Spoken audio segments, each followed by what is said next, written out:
Discovering point کے معزز دوستوں، میں محمد احمد اور آپ سب دیکھنے اور سننے والوں کو السلام علیکم۔ کوٹ کے اس حصے کو کاٹا کیوں جاتا ہے؟ دلچسپ معلومات جس کا تعلق گھوڑوں سے ہے۔ مردوں کے فارمل لباس پینٹ کوٹ میں آپ نے ایک بات ضرور نوٹ کی ہوگی کہ کوٹ کے پچھلے حصے میں گہرا کٹ لگا ہوتا ہے۔ آج آپ کو کوٹ کے حوالے سے دلچسپ معلومات دی جائے گی جو آپ نے پہلے نہیں سنی ہوگی۔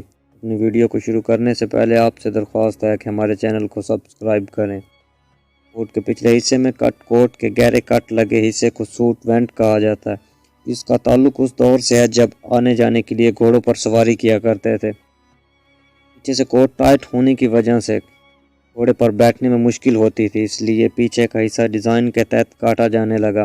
یہ ڈیزائن آج بھی قائم ہے کیونکہ اس کے ذریعے موٹے افراد کو بیٹھنے میں آسانی ہوتی ہے اور پینٹ کے جیب میں ہاتھ بھی آسانی سے چلا جاتا ہے۔ یہ صرف ایک ہی بٹن کیوں لگایا جاتا ہے؟ کوٹ میں مختلف بٹن ہونے کے باوجود ہمیشہ ایک ہی بٹن کیوں لگایا جاتا ہے؟ یہ سوال کئی ذہنوں میں اٹھتا ہے۔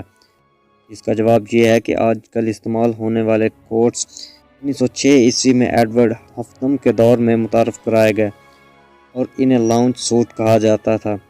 ان کوٹس میں ایک بٹن کا مقصد بھی یہی تھا کہ آرام سے گھوڑے پر سواری کی جا سکے اور باقی بٹن کھلے رہیں تاکہ موٹے لوگ بدنما نہ لگیں۔